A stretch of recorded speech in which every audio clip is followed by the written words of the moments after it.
So as you all know that this NCRT series is going on. This is the second lecture from set 3 where these questions are going to be covered. So we'll start with the very first question. What is total fixed cost, total variable cost, total and total cost of a firm, and how are they related?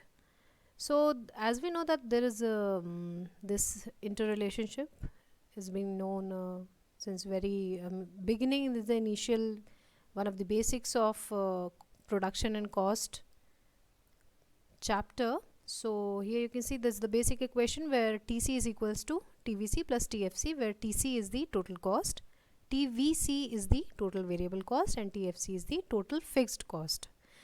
Meaning to say that these two kind of costs, summation of these two kinds of cost leads up to the total cost of any firm, of any production unit, etc.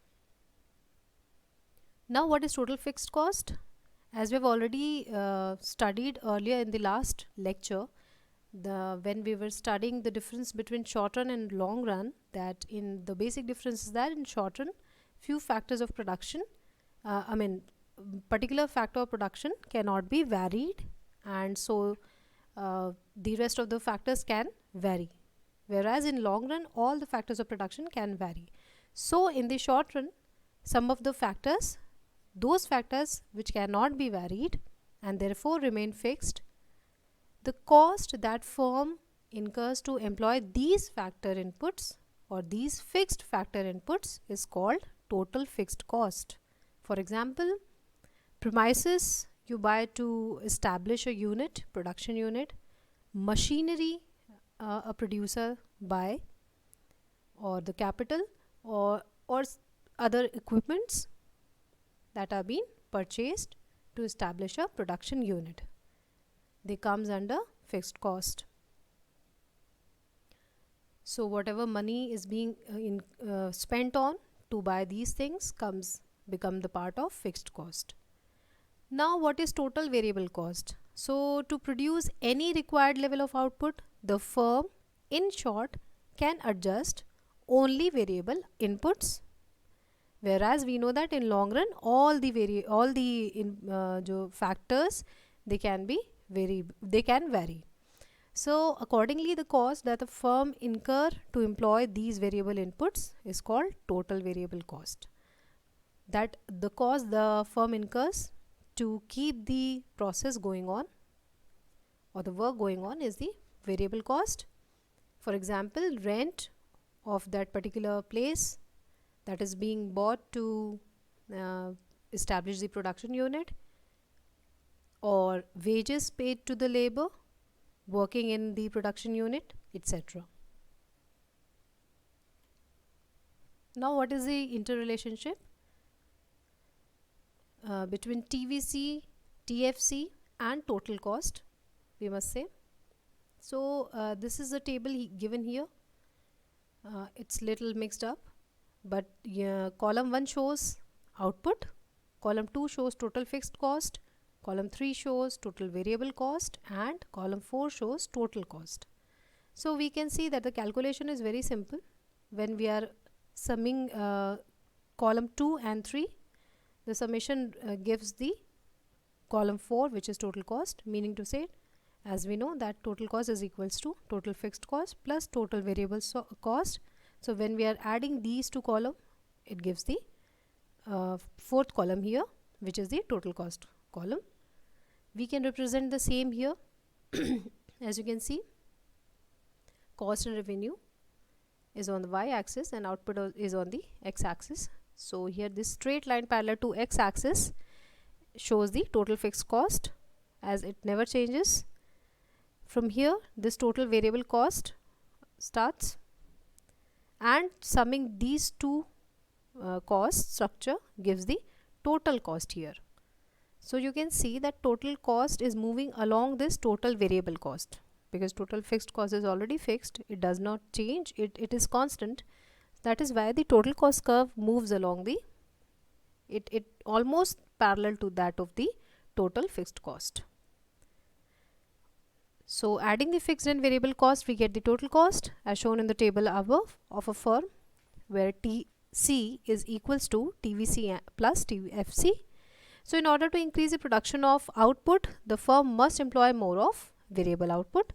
As a result, total variable cost and total cost will increase.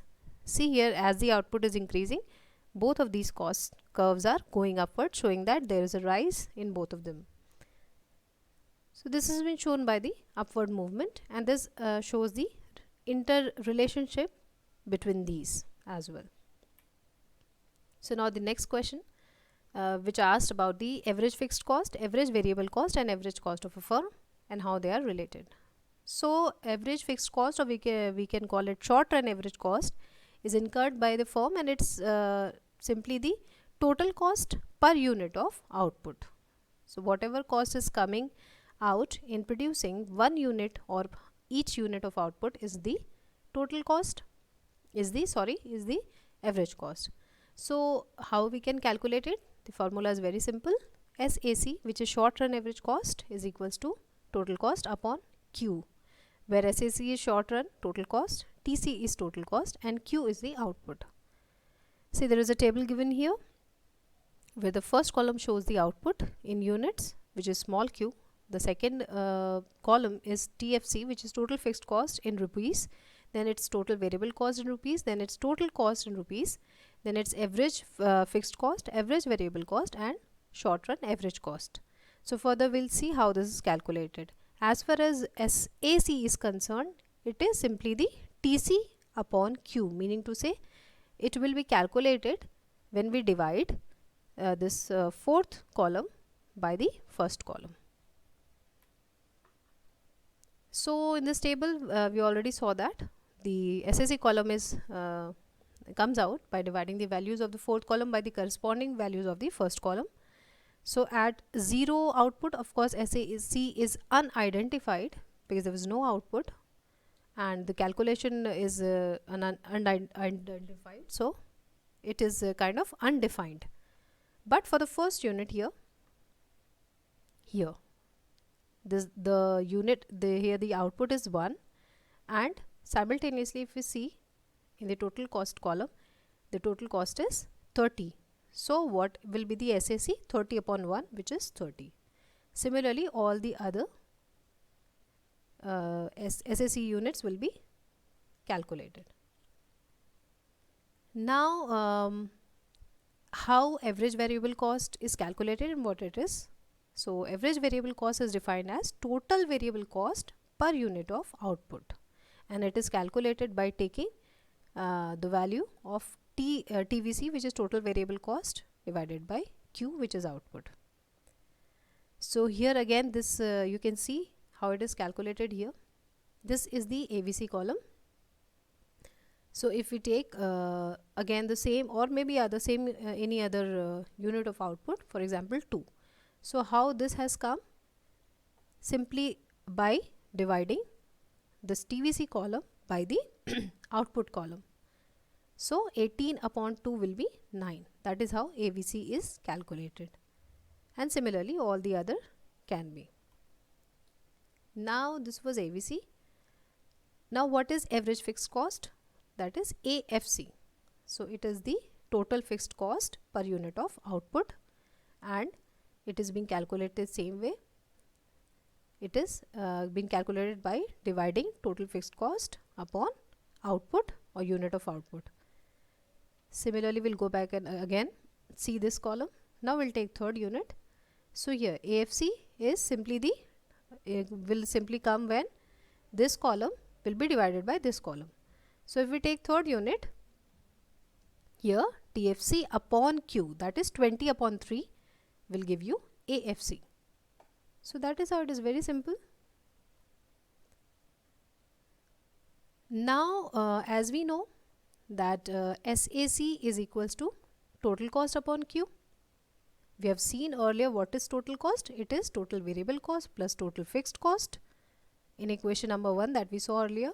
So it is clear that SAC is equals to AVC plus AFC, because what is total this cost? I mean, it is the total variable cost upon output, and total fixed cost is and AFC is the total fixed cost upon Q. So we are when we'll replace this total cost by TVC and plus TFC, this will be TVC plus TFC whole upon Q. That is nothing else but AVC plus AFC. So that is why SAC is equals to AVC plus AFC. We'll move ahead to the next question. So what does the average fixed cost or AFC curve looks like, and why does it look so? See, the average fixed cost is a rectangular hyperbola. The area of rectangle here, which is OFCQ1, where the cost is being represented on y-axis and output is being taken on x-axis, and this is the curve AFC slightly going downwards. So here this entire area under the curve is the average fixed cost. Now here it is been taken for a typical firm, and at Q1 level of output we got the corresponding average fixed cost AFC at F. Now TFC can be calculated by calculating the area of this rectangle, which is OF multiplied by OQ1, length into breadth, which is the area of the rectangle, and it is the area OFCQ1. Now why does it look so? As we already studied that AFC is the ratio of TFC to Q, TFC upon Q, where TFC is the numerator and Q is in the denominator. Now we know that total fixed cost is constant. Therefore, as the value of Q or the output increases, the value of AFC will decrease. Mathematically also we know that when the value of denominator increases whereas the value of numerator is constant, the total value that comes out of the calculation of this ratio will be decreasing. So when output is another aspect is when output is close to 0, that is when this Q becomes 0. This AFC becomes arbitrarily large, because we know that anything divided by 0 is arbitrarily large or infinite, and as the output moves towards infinity, like when this Q moves towards infinity, the AFC becomes 0. This again goes to a mathematical property that when you convert this to infinity, this value will become 0.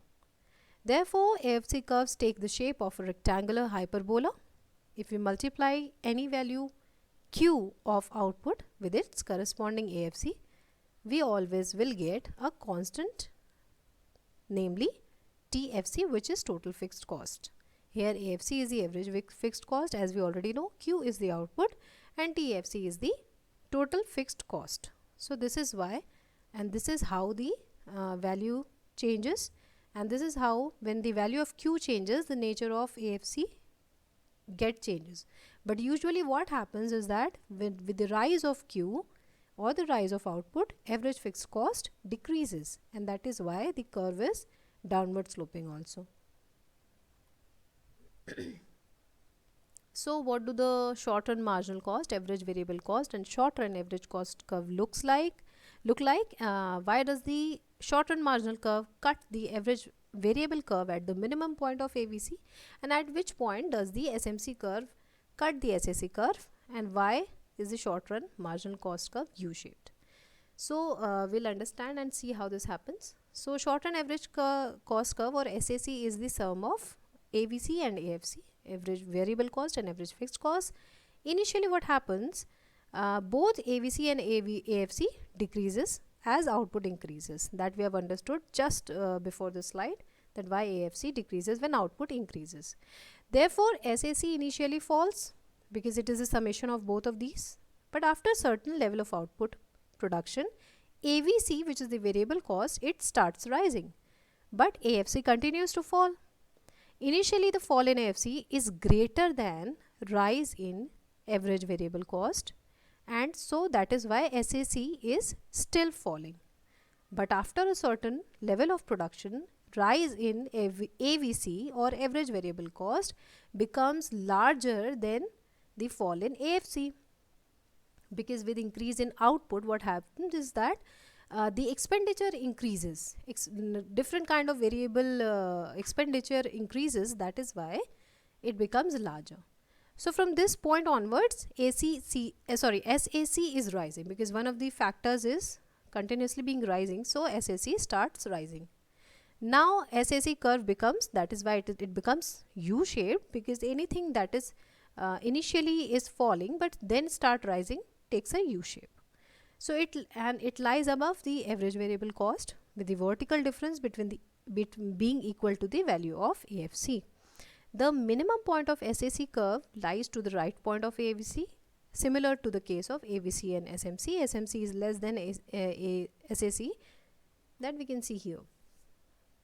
See, in this figure what happens, it shows the shape of short-run marginal cost, average variable cost and short-run average cost curve for a typical firm. Now what happens here?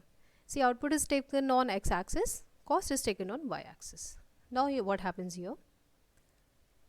AVC, which is average variable cost, reaches its minimum at Q1 units of output. See here, AVC has taken its minimum at this particular level of output, and this point is P. Now what is to the left of Q1, this part?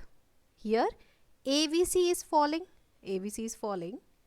and SMC is less than, the SMC is this curve, short run marginal cost curve is less than AVC. See, SMC is below the AVC curve here to the left of Q1, so SMC is less than AVC.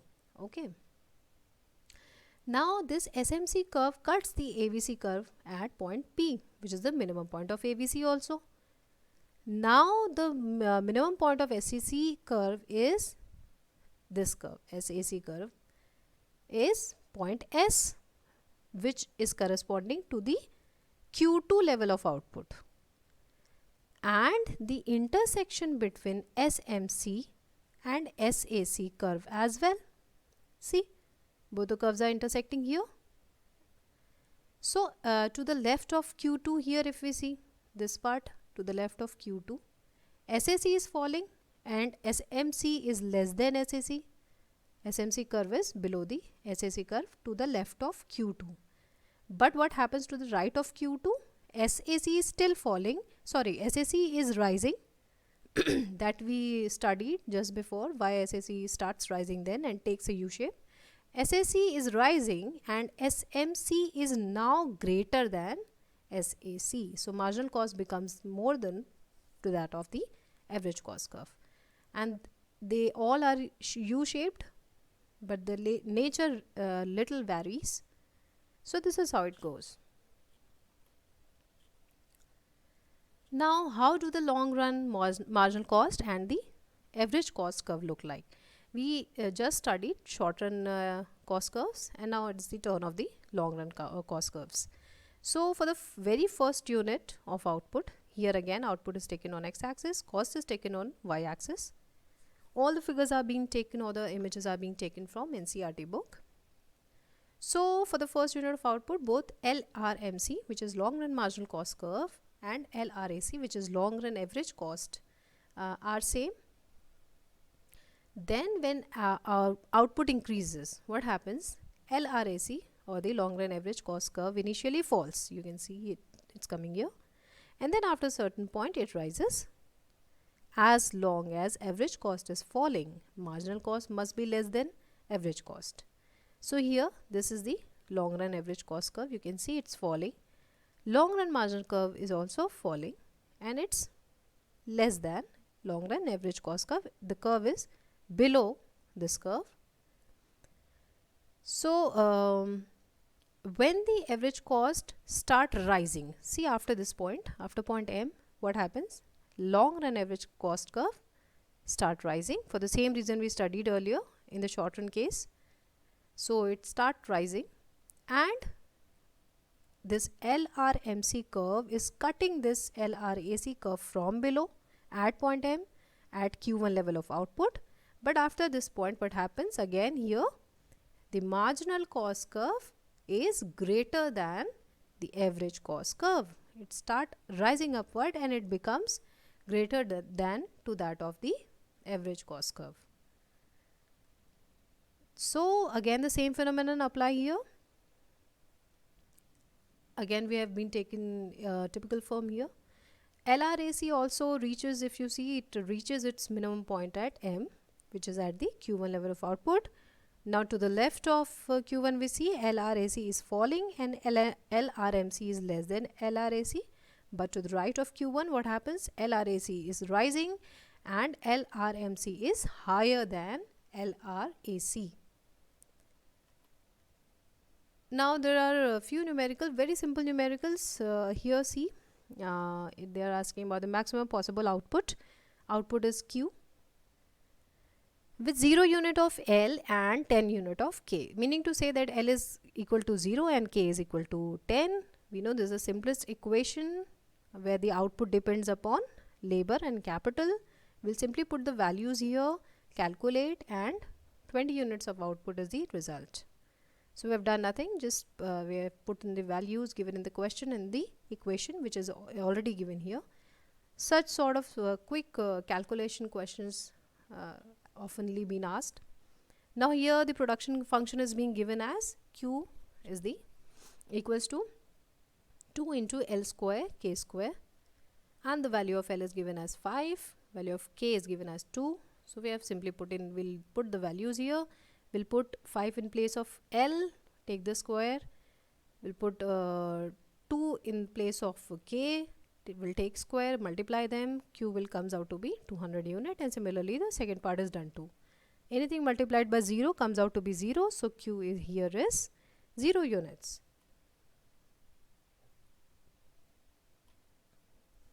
So this was this lecture. Hope you enjoyed, learned a few basic things here, learn quick calculation methodologies, and there are a few lectures left in this solution set that I'll be coming quickly with.